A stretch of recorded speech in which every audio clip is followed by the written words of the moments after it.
Olá, seja bem-vindo a mais um programa Educação em Pauta. No programa de hoje nós vamos discutir um pouco sobre o papel da televisão educativa, da educação sendo transmitida pelas ondas eletromagnéticas da televisão. E hoje vamos conversar com o professor doutor do Centro de Educação, o professor Arnon Alberto Mascarenhas de Andrade. Professor, seja bem-vindo ao nosso programa e obrigado por ter aceitado o nosso convite. Eu que agradeço. A gente, depois de uma longa vida de professor, a gente fica sempre procurando aluno, né? Então, eu agradeço a oportunidade que você me deu de novamente me dirigir a um público que se interesse pelas informações que podemos difundir.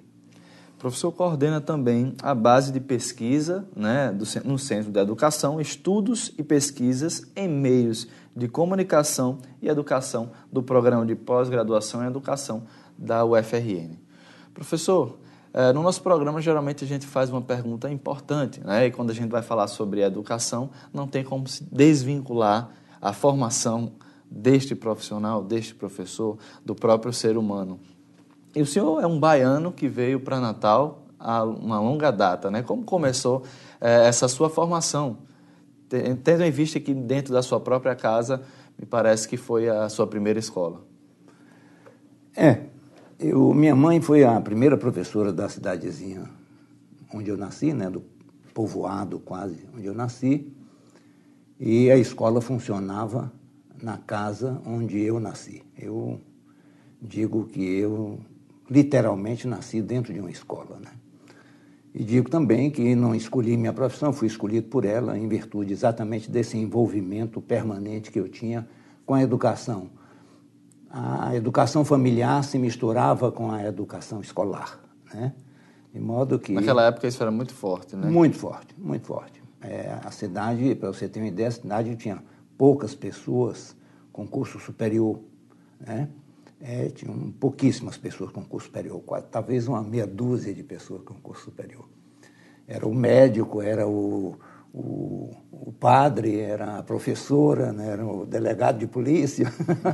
Às vezes você contava nos dedos. Né? Você contava. E o senhor era conhecido então como filho da professora também? O filho da professora. O filho da professora. E então, nessa escola onde eu nasci, eu morei os primeiros anos de minha vida. Em Bicaraí, na Bahia, né? Em Bicaraí, na Bahia, antigamente chamava Palestina, o nome da cidade era Palestina. Mas eu tinha 4 ou 5 anos de idade quando nos mudamos para Salvador, né? E em Salvador, o meu pai matriculou a mim e ao meu irmão mais velho numa instituição chamada Hora da Criança. A Hora da Criança, é importante dizer, a Hora da Criança era uma complementação da jornada escolar. Então, já há muito tempo também que eu tenho escola de tempo integral, né? Então, a Hora da Criança, a gente tinha um programa de rádio todos os domingos, feitos por nós, né? Isso com 5 anos? 5 anos de idade.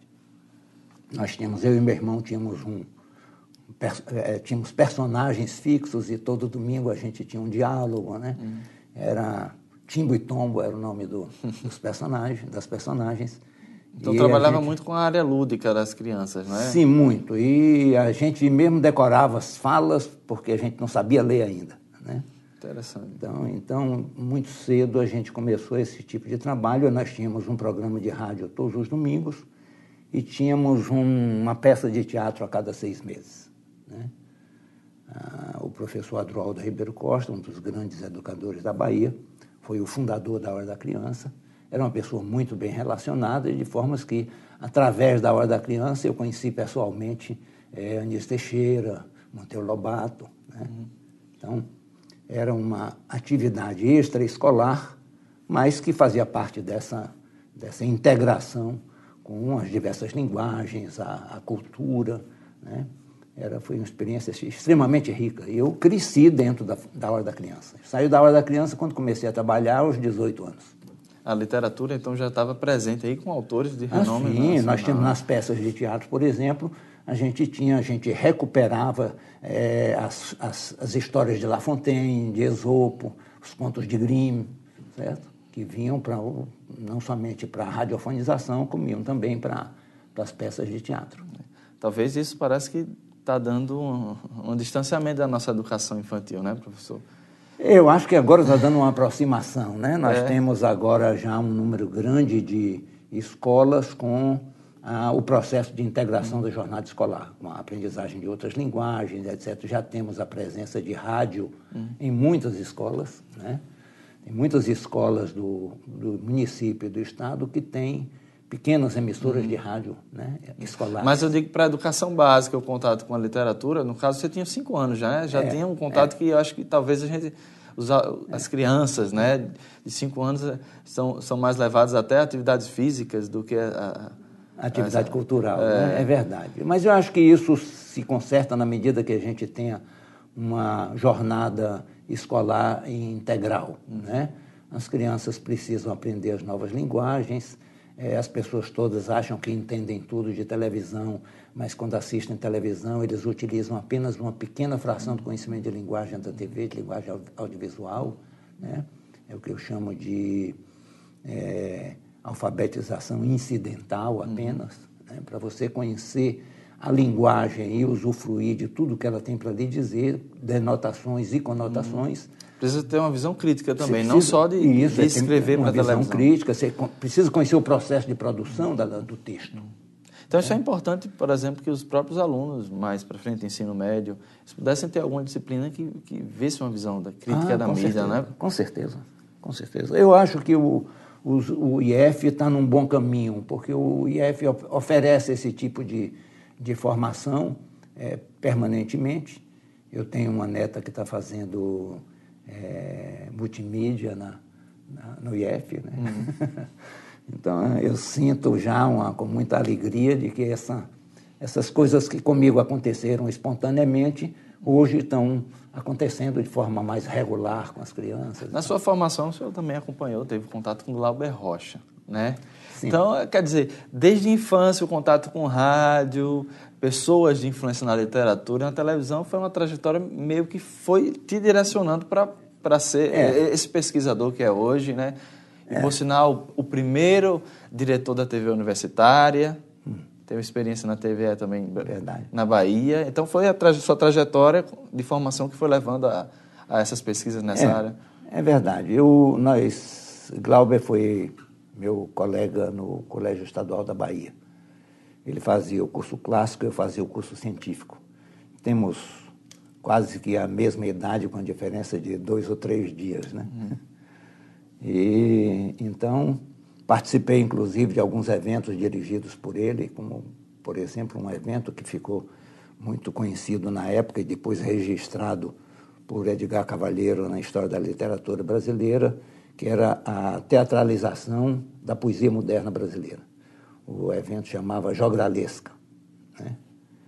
E tenho um irmão que é artista plástico, então eu estive sempre muito próximo das produções de imagem, de som. Eu cometi alguns curta-metragens, né, também. É importante colocar na prática, né, e depois também refletir sobre isso, como o senhor falou, né? Não só receber a informação pela própria televisão, pelo audiovisual, mas ter em si a prática para até. Eu acho que essa é o que me dá assim uma certa à vontade na área, é o fato de que boa parte dessa formação foi uma formação espontânea, né? E que posteriormente é que eu comecei a sistematizá-la no ensino na universidade, né? Então, essas coisas assim, a universidade, a pós-graduação, né, que eu fiz em tecnologia educacional, né? Fiz uma especialização em produção de televisão.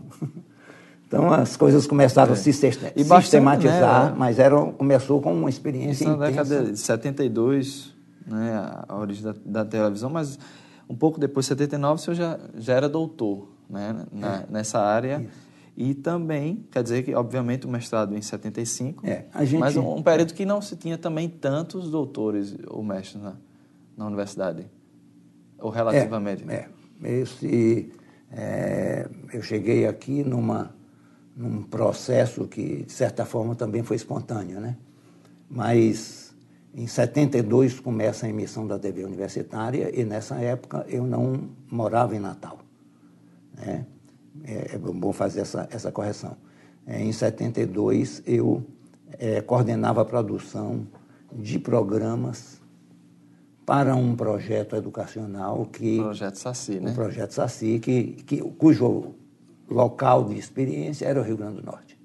No caso, essa produção de videoaulas, teleaulas, né? Ela era estudada lá na Bahia, onde o senhor ainda... Não, era feita em São José dos Campos. Em São José dos Campos? Porque eu fui fazer um curso de especialização em produção de televisão, fui convidado, e depois do curso eu fui convidado pelo Instituto de Pesquisas Espaciais para participar de um projeto, certo? De educação e televisão, educação, televisão e rádio. Mas em 1970 o Rio Grande do Norte foi escolhido e começou em 1972 as transmissões, porque a universidade tinha um canal, a rigor, documentalmente, o primeiro Mas diretor... ainda não funcionava. Não funcionava ainda. Mas o primeiro diretor, que deve ter inclusive contribuído para conseguir o canal, foi o professor Dalton Mello. Então, oficialmente, o primeiro diretor da TV universitária foi o professor Dalton Mello. Depois, esse canal passou a ser utilizado pelo INPE, e o diretor da televisão passou a ser Adalto Mota, que era o diretor do INPE no Rio Grande do Norte. Tá certo? Somente quando acabou o projeto Saci e o acervo, tanto de equipamentos como de materiais produzidos, foi transferido para a universidade e para a Secretaria de Educação, que foi preciso fazer um convênio e tudo reestruturado, inclusive a mudança do local de funcionamento da TV universitária. Nessa época, lá na Cidade Alta. Isso. É nessa época que eu fui convidado pelo reitor para coordenar esse processo de implantação ou reimplantação da TV universitária, dessa vez sob a administração da universidade. E que eu, então, após a implantação, fui nomeado diretor. Então, primeiro diretor, assim, digamos... O interessante é que na página tem o seu nome, na página da própria TVU, como primeiro diretor. Quer dizer, como emissora de TV, né? Então, enquanto era do INPE... Porque antes ela transmitia só para as escolas, né? A gente teve também um processo de convênio com as prefeituras municipais. E tem uma abrangência muito maior, inclusive, do que tem hoje, não é? Sim, como é que funcionava essa... Já discutindo, entrando no nosso tema, né, do papel da TV educativa, como é que era, desde sua origem, então, essa função educativa da TV que já nasceu com essa característica? Bom, nós atingíamos a maior parte do estado do Rio Grande do Norte e apenas a região que não era inteiramente coberta era a região serrana, que fica lá na Tromba do Elefante, né? A região serrana não era completamente atingida, a maior parte ficava sem sinal de televisão por causa da topografia, né? Na época nós não tínhamos satélite disponível ainda para isso. Então tinha que ser antenas retransmitindo, né? Eram repetidoras, então nós tínhamos uma repetidora na Serra de Santana, que pegava boa parte do estado, pegava do centro para o entorno, e uma repetidora em Mossoró. Nós tínhamos uma repetidora em Touros, essa por conta até da Prefeitura Municipal, e foi a primeira emissora de televisão do Rio Grande do Norte, de forma que nós transmitimos para as escolas, mas como o sinal era difundido e quem tivesse um receptor podia captá-la, era um canal comum. Então, nós tínhamos um público, além das escolas, nós tínhamos um público para programas culturais que nós apresentávamos. Esse público podia também assistir os programas educativos, né? Não eram fechados. Quais foram os programas, né? Os primeiros programas nessa área? Nós tínhamos um programa jornalístico, tivemos como chefe de jornalismo, diretor de jornalismo da TV universitária durante algum tempo, o saudoso Cadengue, né? Ele foi... Isso era o Telejornal 5? Era. Já era? Era. E aí nós tínhamos também um programa de cinema, também com a contribuição do saudoso Berilo Vanderlei, chamava Poltrona 5. Né? Tínhamos um programa de cultura popular muito assistido, que era Viajando o Sertão, dirigido por Tarcísio Gurgel. Que hoje ainda se encontra na TV. Que ainda se encontra na TV, dá uma colaboração significativa, importante à TV universitária. Tínhamos um programa jornalístico, mas informativo, dirigido por uma das nossas colegas, quem foi na época, bom, não somente o tempo, mas a memória começa a falhar, né? Mas a equipe era muito grande e muito dedicada. Mas o importante é perceber que realmente, talvez ainda nesse limiar entre a videoaula e os primeiros programas, a TV tinha uma característica educativa de fato, né? Isso. E a pergunta que eu faço, para o telespectador entender realmente qual é o papel da TV educativa, né? Como é que a gente pode enxergar na televisão uma emissora educativa? Apenas pela chancela? Não, o meu nome é ter a outorga de ser uma TV educativa, né? Bom, há uma classificação ligeira, né, desde que surgiu a televisão no Brasil, de TV educativa e TV comercial. Hoje tem TV governamental, né? Hoje TV tem institucionais, Justiça, TV NBR. Mas, na realidade, essa classificação em diversos tipos, elas escondem muito mais do que mostram, certo? Toda emissora de televisão, ela é, por sua natureza, educativa. O que a gente teria que discutir é que tipo de educação está por trás de cada uma delas. Porque às vezes você pensa que a TV educativa tem que ter aqueles 3%, né? Tem que ter aquela porcentagem. Não, o professor está lá na frente, está dando uma aula. O que é educação? Só exposição? Esse talvez seja o mau uso da TV educativa. Certo? A TV educativa é aquela que prepara o cidadão, né? Você tem a televisão, dá informações que são selecionadas deveriam ser selecionadas por um critério de interesse para a comunidade. Na realidade, as informações as notícias não são escolhidas com esse critério, né? Eu digo sempre de que o estatuto da televisão define o que é que ela produz, certo? A televisão educativa produz programas que são educativos, informativos, etc. A TV comercial produz público. Produz audiência. Produz audiência, porque o que ela vende é audiência. O que a TV comercial vende não é programa. Né? O que a TV comercial vende é gente que assiste televisão. Tanto que a variação do preço se dá em função do tamanho da audiência. Então, o senhor acha, por exemplo, que uma TV comercial, como a TV Globo, que é uma das primeiras o Globo Ciência, né, Telecurso 2000, né, que tem um formato de videoaula, mas que tem uma discussão meio que da ciência com a linguagem televisiva. Obviamente que você não vai colocar um texto científico na televisão da forma que a gente vai articular. Dependendo para quem é. Para quem é, sim. Para quem é. Obviamente. Se for um programa para cientistas, por exemplo, né, então nada impede. E dependendo do nível da audiência, você vai aprofundando a discussão. Einstein dizia que sonhava com um momento em que as teses de doutorado pudessem ser não escritas em papel, mas em programas de televisão, filmes. Na época era filme, né? Resta não saber se os professores permitiriam isso, né? Nas bases de pesquisa, seria já outra discussão. É um outro mito também de que a escola resiste aos avanços tecnológicos, porque a escola é a primeira a fazer uma difusão sistemática de toda a tecnologia, né? Você vê o seguinte, a escola pública só foi possível por causa do livro. E é uma tecnologia sofisticada. Exatamente. E a própria televisão, né? A própria televisão surge em função da educação. O cinema, o nosso pioneiro de educação, Humberto Mauro, os filmes dele eram educativos. Filmes sobre a história do Brasil. Então, a primeira emissora de rádio no Brasil foi uma emissora educativa. Exatamente. Educativo, Pinto, né? rádio... Até a Sociedade Brasileira. Rádio Sociedade do Rio de Janeiro. Rádio Sociedade do Rio de Janeiro, com o Roquete Pinto.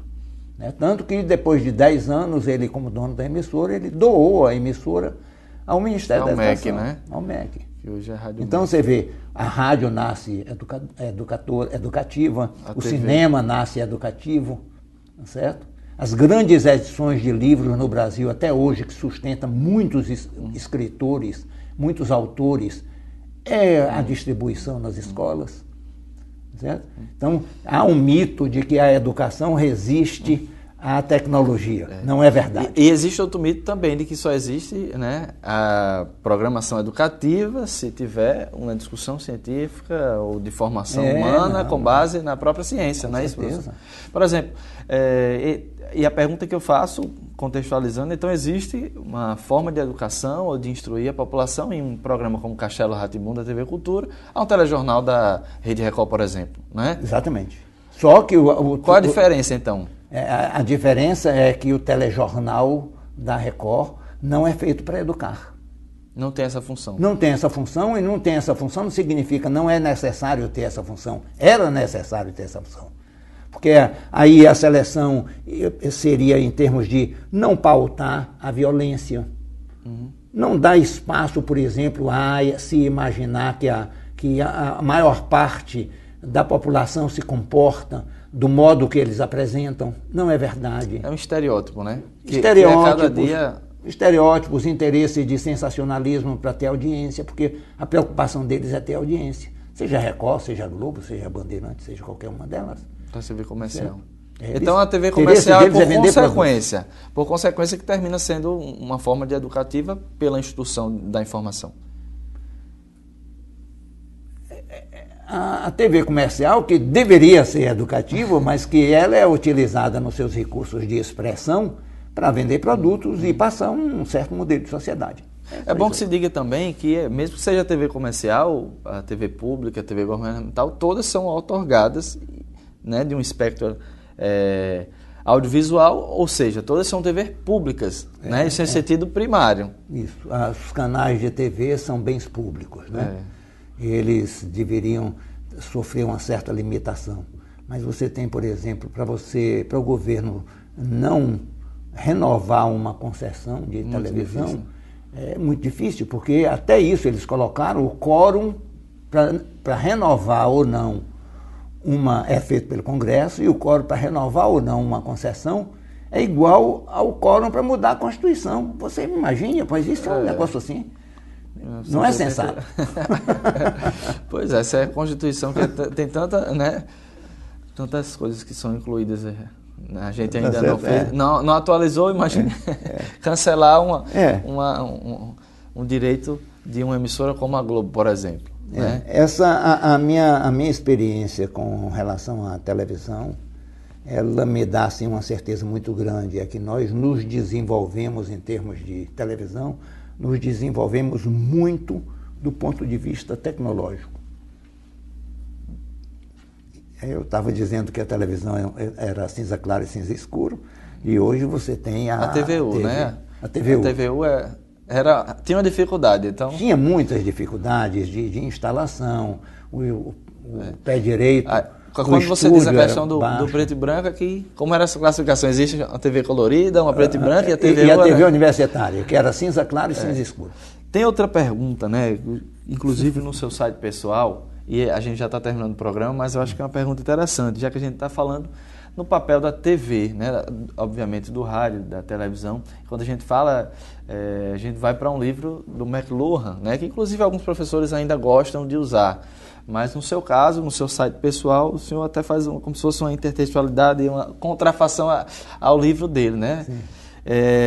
Quando se diz que os meios de comunicação são extensões do homem, me vem sempre uma pergunta: que homem? Ele é preto ou é branco? É macho ou é fêmea? Que idade ele tem? De classe social ele é?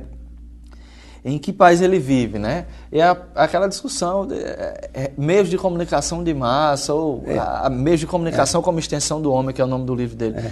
Qual é essa sua ideia realmente a partir dessa perspectiva para refutar essa noção de meios de comunicação de massa? Eu digo, quando a gente diz assim alguma coisa relacionada com o desenvolvimento do ser humano, a gente está falando em história natural.